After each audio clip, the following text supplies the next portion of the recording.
Hello everyone, Shri IAS academy में आपका स्वागत है। जैसा कि आप जानते हैं कि श्री आईएएस एकेडमी ने कई सारी बुक सीरीज की शुरुआत की है, जिसमें ये हमारी इंडियन इकोनॉमी की बुक सीरीज है। इसके अंतर्गत ऑलरेडी हमने 6 पार्ट डिस्कस कर लिए हैं। ये हमारा पार्ट 7 है। इसमें हम देखेंगे कि स्टॉक मार्केट क्या होता है, बीएससी क्या होता है, एनएससी क्या होता है, सेंसेक्स क्या होता है और निफ्टी क्या होते हैं। क्लियर? तो चलिए शुरू करते हैं।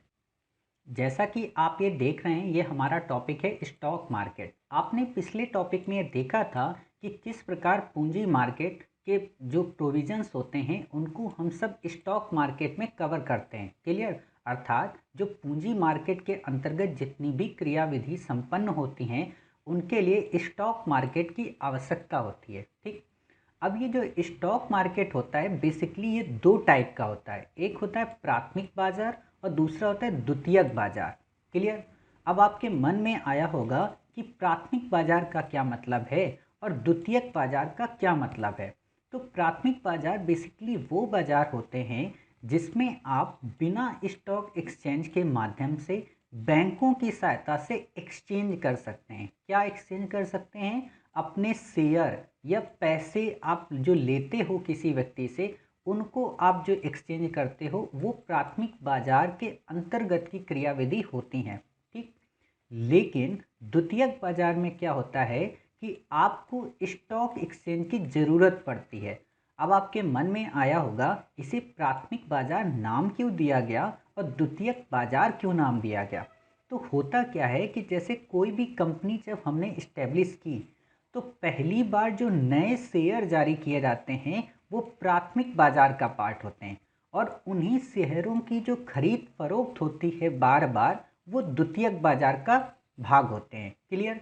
अब आपको ये क्लियर हो गया होगा कि प्राथमिक बाजार में पहली बार शेयर जारी होते हैं और द्वितीयक बाजार में उन्हीं जारी किए गए शेयरों पे खरीद फरोख्त होती है। यानी कि आपने कोई एक नया फ़ोन एक बार परचेज किया तो आपने जो पहली बार नया फ़ोन परचेज किया वो हो गया प्राथमिक बाजार, लेकिन आपसे लोगों ने जिस उसी फ़ोन को परचेज किया वो हो गया द्वितीयक बाजार, और फिर उस पर्सन से किसी थर्ड पर्सन ने परचेज किया वो भी द्वितीयक बाजार के अंतर्गत की क्रियाविधि हुई।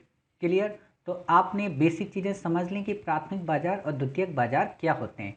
ऐसा यहाँ लिखा है कि प्राथमिक बाजार में नए शेयर जारी किए जाते हैं और द्वितीयक बाजार में पुराने शेयरों की खरीद बिक्री होती है। ठीक। अब आपको पता हो कि जो ये स्टॉक मार्केट होता है बेसिकली ये क्या होता है।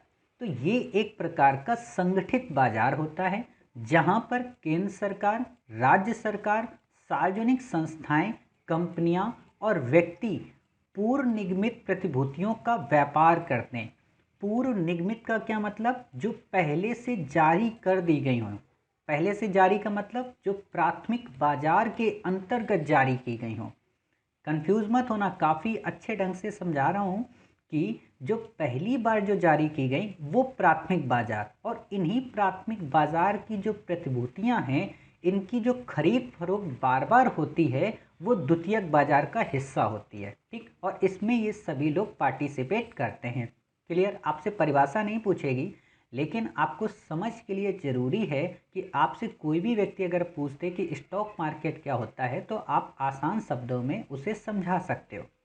फिर हम देखते हैं कि जो मुद्रा बाजार है हमने ऑलरेडी पढ़ लिया था, मनी मार्केट और कैपिटल मार्केट, कि वो कम अवधि यानी कि 1 वर्ष से कम, और पूंजी मार्केट 1 वर्ष से अधिक की अवधि के लिए। क्लियर? अब हम ये देखते हैं कि जो कोई कंपनी होती है वो जो अपने शेयर जारी करती है तो जारी करने के जो अलग अलग प्रोसेस हैं उन्हें क्या कहते हैं और उन्हें किस प्रकार के नाम से जाना जाता है, इन्हें हम काफ़ी सरल एग्जाम्पल के माध्यम से आपको समझाने का प्रयास करेंगे। तो आप देखिए, आपको पता हो कि सबसे पहले जो कंपनियां होती हैं, मान लीजिए आपने कोई एक नई कंपनी बनाई, ठीक, और आपने उसके पहली बार जो शेयर जारी किए तो उसे क्या कहा गया? उसे कहा जाता है आईपीओ। कहने का मतलब इनिशियल पब्लिक ऑफर। ठीक। पहली बार जब कोई नवनिर्मित कंपनी शेयर जारी करती है तो हम उसे क्या कहते हैं? आईपीओ। मान लो ये कंपनी है और इसकी लागत कितने रुपए है? 1,000 रुपये। ठीक। अब इसने जितने भी शेयर जारी किए, मान लीजिए इसने 1000 शेयर जारी किए, तो ये 1000 जो शेयर हो गए इनको हम कहेंगे आईपीओ। क्लियर। फिर आप देखिए कि एफपीओ क्या होता है। एफपीओ के अंतर होता है फॉलो ऑन पब्लिक ऑफर। नाम से ही समझ में आ रहा, फॉलो ऑन। आप इस वर्ड का कई बार नाम सुनते होंगे टेस्ट क्रिकेट मैच में, कि जब कोई टीम एक निश्चित अनुपात में रन नहीं बना पाती है तो उसे फॉलो ऑन खिलाया जाता है। क्लियर। तो ये बिल्कुल वही चीज़ है। फॉलो ऑन का मतलब कि मान लीजिए आपने अभी देखा कि कंपनी ने एक बार अपने शेयर जारी किए, कितने, 1000 रुपये।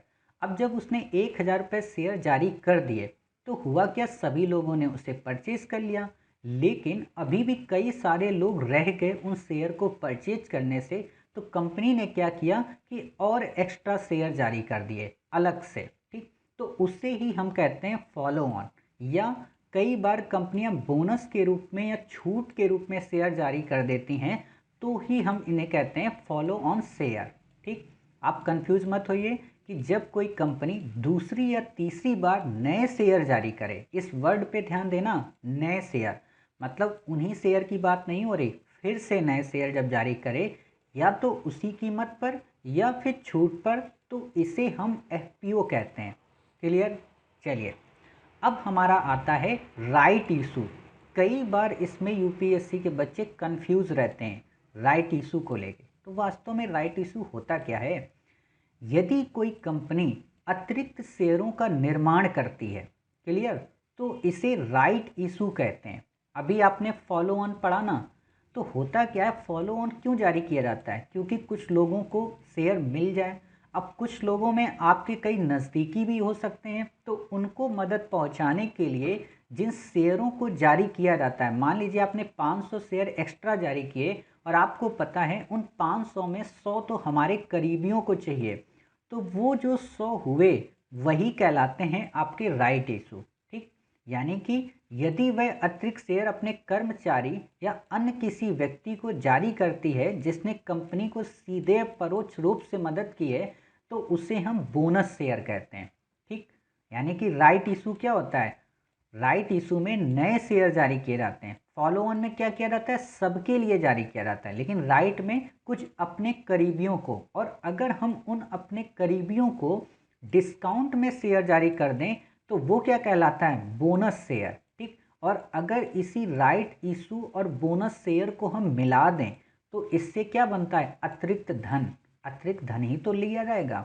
आपको पता होना चाहिए कोई भी पर्सन शेयर जारी क्यों करता है ज़्यादा, इसीलिए क्योंकि उसको और ज़्यादा धन की आवश्यकता होती है। ठीक। तो आपको ये चीज़ें क्लियर हुई। अब आपके मन में आया होगा, क्या सभी की सभी कंपनियां राइट इशू या बोनस जारी करती हैं? तो ऐसा बिल्कुल भी नहीं।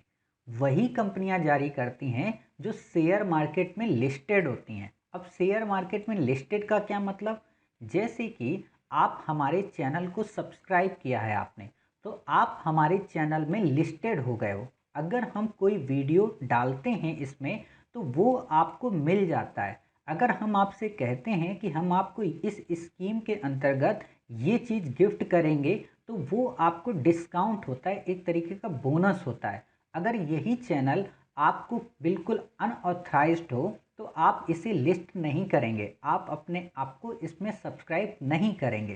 क्लियर। तो हम किसके लिए राइट इशू या बोनस शेयर जारी करते हैं, जो लिस्टेड होती हैं। ठीक। अब आपको पता हो कि जो स्टॉक एक्सचेंज है, ठीक, उसमें जो शेयरों की खरीद फरोख्त होती है उसमें कंपनी को कोई हानि नहीं होती। काफ़ी इम्पोर्टेंट लाइन है, आप हो सकता है कंफ्यूज हो जाओ। देखिए, होता क्या है, आपको पता है कि जैसे ये कंपनी बनाई गई, हमने 1000 रुपये की कंपनी बनाई। कंपनी को पता है कि हमारी इस पूरी कंपनी की लागत 1000 रुपये है, इसने 1000 शेयर जारी कर दिए। ठीक। 1000 शेयर इसने 1 1 रुपये के जारी किए। ठीक। अब हुआ क्या कि कंपनी को 1 रुपये की ही तो ज़रूरत थी, कंपनी ने 1 रुपये के हिसाब से सबको शेयर जारी कर दिए, तो कंपनी को 1000 रुपये मिल गए। क्लियर। ध्यान से समझना। लेकिन ये जो शेयर 1 1 रुपये के इनको जारी किए गए, इन लोगों को आगे चलकर लगा कि अब हमें प्रॉफिट नहीं हो रहा है, अब हम इसे 50 पैसे में बेच देते हैं। इन्होंने जो ये 50 पैसे में बेचा, ये कहाँ बेचेंगे? स्टॉक मार्केट में, क्योंकि ये द्वितीयक बाजार का हिस्सा है। और आप बताइए, अगर ये 50 पैसे में बेच रहे हैं तो क्या घाटा कंपनी को हो रहा है? तो नहीं, कंपनी को इसमें घाटा नहीं हो रहा। क्यों? क्योंकि कंपनी को तो इन्होंने 1 रुपये पेड ही किया है, ये अपने पास से घाटा दे रहे हैं। क्लियर?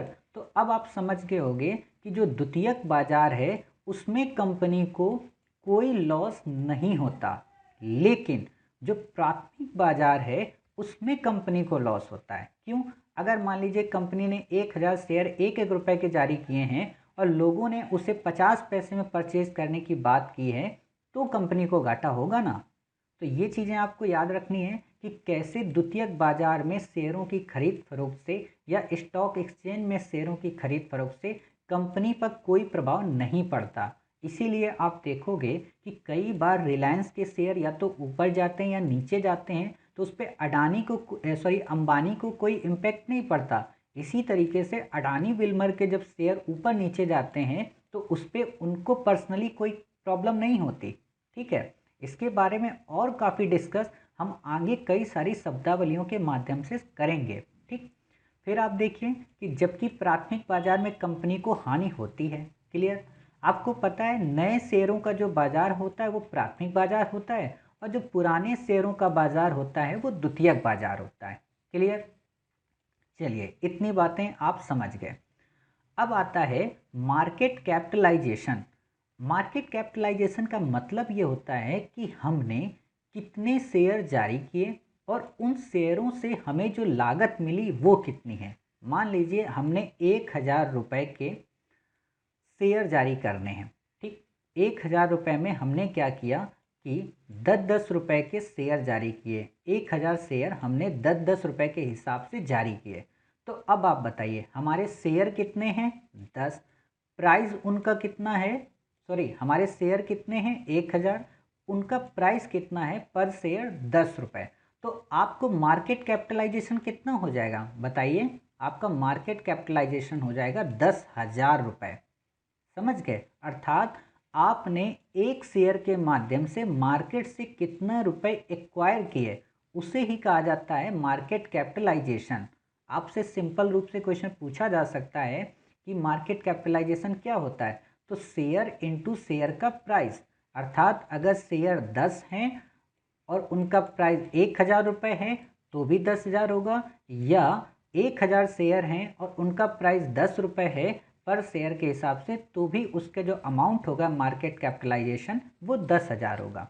इतनी बातें आप समझ गए होंगे। चलिए, अगला पार्ट है हमारा इसी में कि जब हम ये सारी चीज़ें करते हैं तो हम कई सारे स्टॉक एक्सचेंज बनाते हैं और हर एक स्टॉक एक्सचेंज के अपने कई नाम होते हैं। उसी तरीके से भारत में आप कई सारे नाम सुनते होंगे जिसमें दो काफ़ी इम्पोर्टेंट हैं। एक कौन सा? बीएसई यानी कि बॉम्बे स्टॉक एक्सचेंज, और दूसरा है हमारा कौन सा? एनएसई। एनएसई का मतलब नेशनल स्टॉक एक्सचेंज। देखिए, इनके बारे में जब हम बेसिक पढ़ेंगे ना तो हमें काफ़ी अच्छे तरीके से पता चल जाएगा कि सेंसेक्स क्या होता है, निफ्टी क्या होता है। ठीक, तो अब आप देखिए भारत में जो स्टॉक एक्सचेंज से संबंधित जितनी भी क्रियाविधि हैं वो बीएसई और एनएसई के अंतर्गत की जाती हैं। तो बीएसई क्या होता है? बीएसई होता है बॉम्बे स्टॉक एक्सचेंज। ये एशिया का सबसे पुराना स्टॉक एक्सचेंज है। 1875 में इसका गठन किया गया। आपसे ऐसे प्रश्न नहीं पूछेगा, आपको बस ये पूछेगा कि सेंसेक्स और निफ्टी क्या होती हैं, ब्लू चिप कंपनियां क्या होती हैं, तो इनको हम आगे डिस्कस करेंगे। अब आप देखिए, जो ये बीएसई है, ठीक, इसमें कई प्रकार के सूचकांक होते हैं। सूचकांक का मतलब कई प्रकार के इंडेक्स होते हैं। जैसे आपने हमारे चैनल को जब सब्सक्राइब किया होगा और आप हमारे चैनल के सब्सक्रिप्शन में जब गए होंगे तो वहाँ पर हमने एक प्लेलिस्ट बनाई है। क्लियर? उस प्लेलिस्ट में हमने क्या किया है कि पार्ट बाय पार्ट हर एक टॉपिक को अलग अलग कर दिया। क्लियर? जैसे आपको इंडियन इकोनॉमी की अलग सीरीज मिलेगी, इंडियन पॉलिटी की आपको अलग सीरीज मिलेगी, मॉडर्न इंडिया की आपको एक अलग सीरीज मिलेगी, और आपको आंसर राइटिंग की एक अलग सीरीज मिलेगी। यानी कि यहाँ पर बीएससी कौन हुआ, यहाँ पे बीएससी हुआ श्री आईएएस एकेडमी का यूट्यूब चैनल। क्लियर। अब इसके अंतर्गत जो प्लेलिस्ट है वो हो गई हमारी सूचकांक। ध्यान से समझना।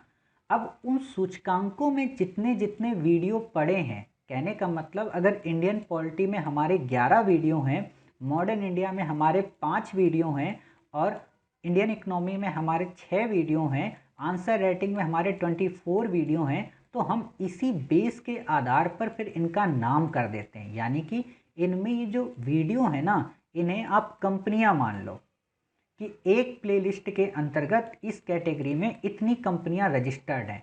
अब यही कंपनियों की संख्या अगर 50 हो जाती है, याद रखना, अगर किसी एक कंपनी की संख्या एक इंडेक्स में कई सारी 50 कंपनियां मिल जाती हैं तो उसे ही हम कहते हैं क्या, सेंसेक्स। समझ गए, उसे क्या कहते हैं, सेंसेक्स। ठीक। दूसरा है हमारा बीएससी 100 यानी कि नेशनल इंडेक्स। ठीक। नेशनल इंडेक्स में क्या होती हैं, 100 कंपनियां होती हैं। ठीक। फिर है हमारा क्या, बीएससी 200, बीएससी 200 जिसमें 200 कंपनियां होंगी। फिर है हमारा बीएससी 500, इसमें 500, और फिर है बीएससी 50 जिसमें 50। आपसे बेसिकली ये नहीं पूछता है और ना ही आपसे बीएससी 100 पूछता है, आपसे बेसिकली पूछता है सेंसेक्स क्या है।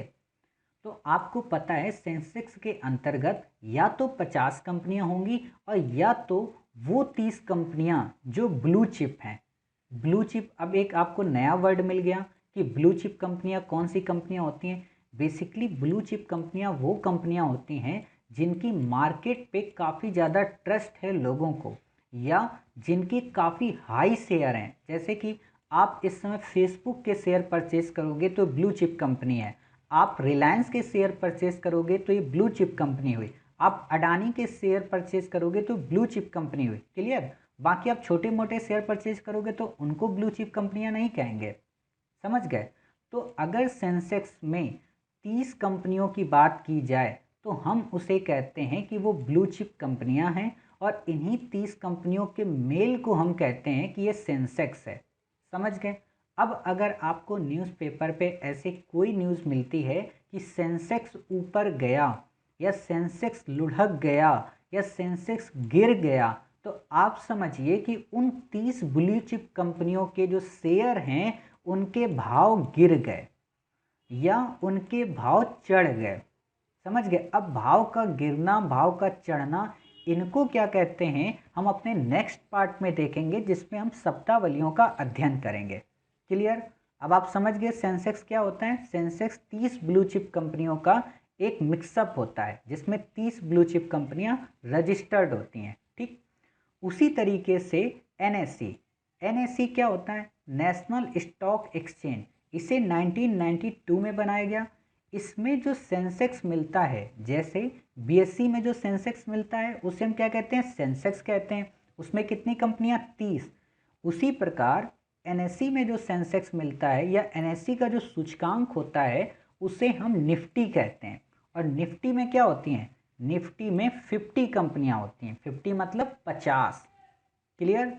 तो आप कंफ्यूज मत होना कि ब्लू चिप 30 कंपनियां अगर मिला दें तो वो सेंसेक्स बनता है, और 50 कंपनियां मिला दें एनएससी के अंतर्गत तो वो निफ्टी बनता है। इसीलिए आप हमेशा वर्ड सुनते हो कि सेंसेक्स चढ़ गया निफ्टी गिर गया, या निफ्टी चढ़ गया सेंसेक्स गिर गया। तो आप समझ जाना जब भी निफ्टी के गिरने की बात की जाए तो नेशनल स्टॉक एक्सचेंज में 50 कंपनियों के जो शेयर हैं उनका भाव गिरा, और जब सेंसेक्स की बात करें तो 30 ब्लू चिप कंपनियों के जो शेयर हैं वो बढ़ गए। कहाँ पर, बीएसई में, यानी कि बॉम्बे स्टॉक एक्सचेंज में।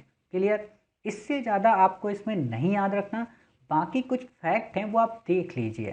फैक्ट क्या है, भारत का सबसे बड़ा एक्सचेंज इसे कहा जाता है कीमत के आधार पर। बीएसई को आयतन के आधार पर बड़ा कहा जाता, मतलब कि जो एनएससी हैं इसमें जो कंपनियां 50 होती हैं ना, इनकी कीमतें सबसे ज़्यादा होती हैं, इसलिए कीमत के आधार पर ये सबसे बड़ा है। लेकिन आयतन के आधार पर बीएसई सबसे बड़ा। आयतन का मतलब कि इसमें आप देख रहे हो ना कई सारे इंडेक्स हैं, इसमें तो केवल 50 है, केवल एक। उसमें कई सारे इंडेक्स आपको मिलेंगे, BSE 100 मिलेंगी, BSE 200, BSE 500, BSE 30। तो वो कई सारी जब वहाँ कंपनियाँ हो गई, मान लो वहाँ 700 से 800 कंपनियाँ प्ले लिस्ट में हैं, लेकिन यहाँ पर केवल 50 कंपनियाँ हैं।